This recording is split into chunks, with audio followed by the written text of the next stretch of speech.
नमस्कार फ्रेंड्स, स्वागत है आपका फिर से हमारे YouTube चैनल स्टार बुंदेलखंड में। तो दोस्तों, आज के वीडियो में हम जानेंगे जो अतिथि शिक्षकों की व्यवस्था हेतु एक नया यहाँ पे अपडेट आया है और नई सूचना आई है। यहाँ पे आप देख पा रहे हैं 18 सितंबर 2025 को एक लेटर जारी हुआ है। तो देर न करते हुए आइए जानते हैं इस लेटर के बारे में। तो यहाँ पे जो हमारे शैक्षणिक सत्र 2025-26 में जो शाला में रिक्त पद हैं उनके विरुद्ध जो अतिथि शिक्षकों की व्यवस्था के संबंध में ये जारी किया गया है। जो भी हमारे अतिथि शिक्षक हैं वो कार्य करना चाहते हैं अतिथि शिक्षक के रूप में, तो उनके विषय में ये लेटर जारी हुआ है। तो यहाँ पे हम देखेंगे यानी कि में अतिथि शिक्षकों की व्यवस्था हेतु काफ़ी सारे हमारे शिक्षक साथियों का अतिथि शिक्षक के रूप में चयन किया गया था। अब उनमें से कई ऐसे रिक्त पद हैं जो अभी भी खाली शो हो रहे हैं। तो उनके के जो ऐसे शाला हैं जहाँ पर रिक्त पद शो हो रहे हैं, तो उनके खिलाफ अतिथि शिक्षकों के जो पद हैं उन पे अतिथि शिक्षकों की नियुक्ति की जानी है। इस विषय में यह लेटर जारी हुआ है।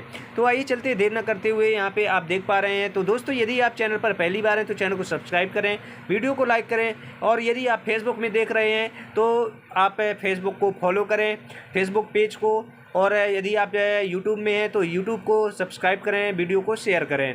तो आइए चलते हैं, यहाँ पे हम देखेंगे जो अतिथि शिक्षकों के विरुद्ध यहाँ पे कार्रवाई का जो विषय यहाँ पे दिया हुआ है। अब यहाँ पे आप देखेंगे जो यह लेटर जारी हुआ है 18 सितंबर को जारी हुआ है, और यहाँ पे शैक्षणिक सत्र 2025-26 में विद्यालय में रिक्त पदों के विरुद्ध अतिथि शिक्षकों की व्यवस्था के संबंध में किया गया है। अब यहाँ पे हम नीचे चलेंगे, आप यहाँ पे देख पाएंगे जो उपरोक्त संदर्भित पत्र क्रमांक के अनुसार अनुक्रम में शैक्षणिक सत्र 2025-26 में विद्यालय में रिक्त पद होने से विकासखंड पैनल मेरिट सूची में जो अतिथि शिक्षकों को आमंत्रित करने के निर्देश दिए गए थे। एजुकेशन पोर्टल 3.0 में शाला प्रभारी के लॉगिन पर विकासखंड एवं जिले की जो पैनल है ऑनलाइन तैयार किया गया है। यानी कि जो हमारे विकासखंड की आईडी पर है और ज़िले की जो पैनल सूची के आधार पर मेरिट क्रम जारी हो चुका है। जो भी हमारे अतिथि शिक्षक साथी है जिनकी अभी तक ज्वाइनिंग नहीं हुई है, तो उनको ऑनलाइन अब यहाँ पे जो ज्वाइनिंग दिलाई जाएगी मेरिट क्रम के अनुसार, यदि वो अतिथि शिक्षक कार्य करने के इच्छुक हैं। अतः उपरोक्त के अनुक्रम में जो शाला प्रभारी के अनुसार कार्यवाही कर सकेंगे। अब यहाँ पे हम थोड़ा सा नीचे चलेंगे और नीचे देखेंगे। यहाँ पे जो पहला पॉइंट है आप यहाँ पे देख पा रहे हैं, विकासखंड जो पैनल मेरिट सूची समस्त आवेदकों की जो असहमति एवं आवेदकों द्वारा जो उपलब्ध होने की स्थिति में शाला प्रभारी के लॉगिन पर उपलब्ध जिले की जो पैनल सूची मेरिट सूची में उपलब्ध आवेदकों को मेरिट क्रम में आमंत्रित किया जा सकेगा। यानी कि यदि उनका जो मेरिट है, स्कोर कार्ड आ रहा है, तो ही उनको अतिथि शिक्षक के रूप में इनवाइट किया जाएगा। अब यहाँ पे आप ऊपर देखेंगे जो सेकेंड वाला ऑप्शन है, अतिथि शिक्षकों की व्यवस्था हेतु विगत जो सत्र में 24-25 में कोई आवेदकों द्वारा अतिथि शिक्षक के रूप में कार्य किया है, यानी कि कार्यरत रहा है, और वर्तमान में विद्यालय में रिक्त पद हैं, तो संचालनालय पत्र क्रमांक 199 दिनांक 26/6/2025 में दिए गए निर्देशों के अनुसार जो आधार पर आवश्यक है, तो उसी आवेदकों को यदि वह जिला एवं विकास खंड पैनल में यथावत आमंत्रित किया जा सकेगा। तो यह निर्देश दिए गए हैं, किसी अन्य अतिथि शिक्षक को वहाँ पे भर्ती नहीं कराया जाएगा।